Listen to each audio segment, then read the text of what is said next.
Hi everyone, this is Claudine Hellmuth, and I've got another fun stenciling technique for you today. Today we are doing reverse stenciling, and these are my new stencils out with Ranger, so we're going to be using one of these. I've got Paris, beautiful flowers, bird cages, houses, and I love these birds on a wire. So I think we're going to use these repeating flowers for this technique because it's nice to get it all over repeat. And reverse stenciling is really inking up using acrylic paint your entire stencil. You want a brayer for this. The Ranger Inky Roller works great. Then you will also want the Extra Time Slow Dry Medium. And what this does is slows down the drying time of the paint, which will enable us to print the entire stencil. You'll need some acrylic paint, and I have here the Claudine Hellmuth Studio paint. I'm just going to use Modern Red for this technique. It comes all of my acrylic paints with Ranger come both in this size, which is a 2-ounce size, or the mini size, and you could use either one of those, and of course any color that you like.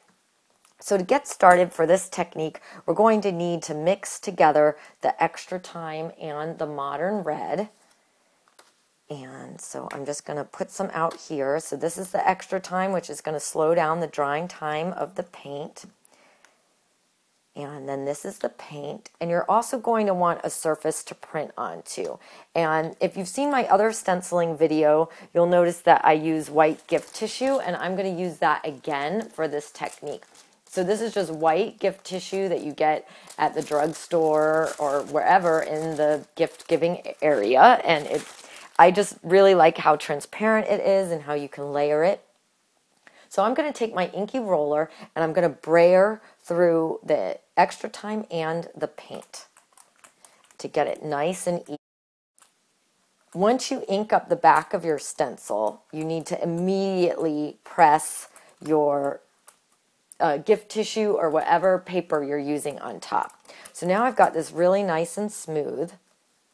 And I'm going to come here so I'm away from the inked area. And I'm just going to ink it up, brayer it on all over the surface. And this isn't really thick. See how you can still see the surface of the stencil through the paint. So it's not thick, giant globs of paint. It's a very sheer area.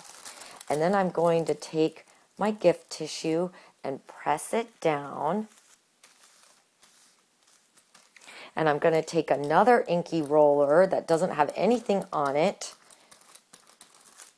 and make sure it's got good adhesion and nicely printed. And then I'm just going to lift it up.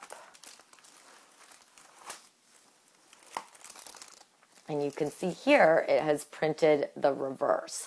It really makes a very interesting batik look. Now you can see here the center of the flowers printed a little bit, and that's because I didn't move it from the initial inked up area where maybe some ink got down in that area. So a way to avoid that, let's print another one.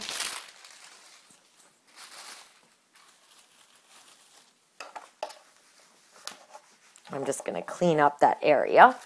So a way to avoid that is to ink up over in one area. And if I hadn't added the Extra Time, my paint would be completely dry by the time I got around to putting the tissue paper on it. So I inked up in that area, and then I move it to a clean area on my craft sheet.